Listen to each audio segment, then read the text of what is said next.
Industries and factories have suffered badly due to lack of energy, due to lack of gas, and in many cases, lack of water as well.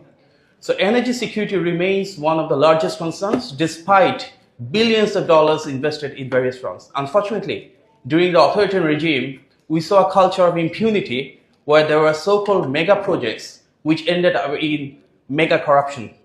So the BNP remains firm that our energy policy will be mixed bag.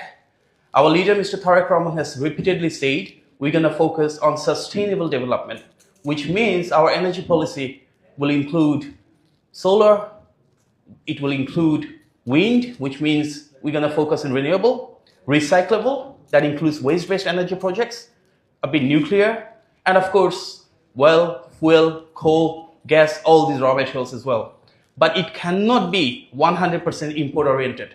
We have to be more self-sufficient as much as we can, and depending on that, we should explore the blue economy, the resources that we have for exploration and extraction as much as we can, but also that has to be sustainable. So moving forward, the energy policy that BNP will have, that should also be private industry led. So we're going to encourage the global investors to come in based on meritocracy, not based on politicization.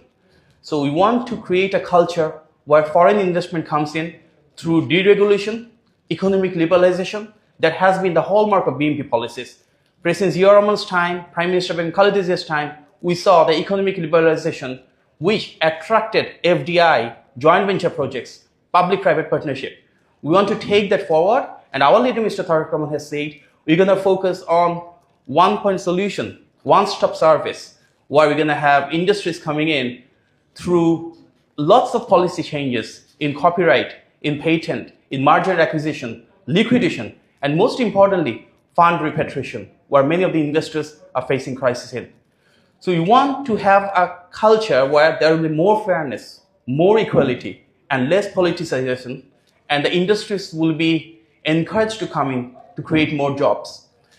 Again, unfortunately, we have seen during the authoritarian regime, we saw a lot of industry clusters, economic zones, high-tech parks, software parks. Many of them have massive investments, but no infrastructure development, lack of power, lack of energy, and then the investment remains half-hearted.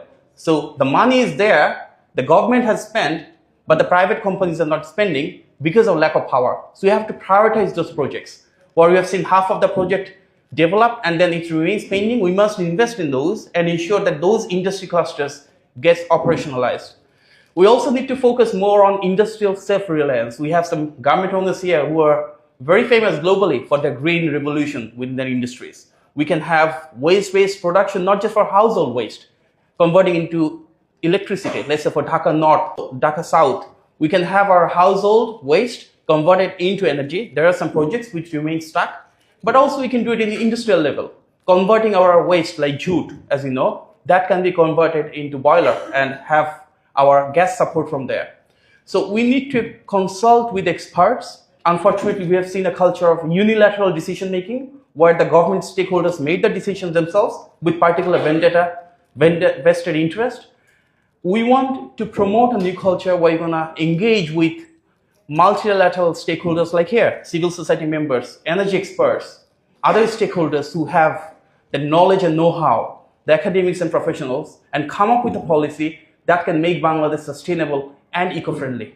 Our leader, Mr. Tariq Rahman, has said we have a policy of planting 50 million trees every year. So altogether, the announcement is that we're going to have 25 crore tree plantation in 5 years if BNP is elected to power. So together, beyond our political interest, let's build Bangladesh together for a sustainable and eco-friendly growth where there will be no more corruption-ridden projects, where there will be more accountability, more transparency, and policies will be made for the people, not for the parties. Thank you very much. Thank you.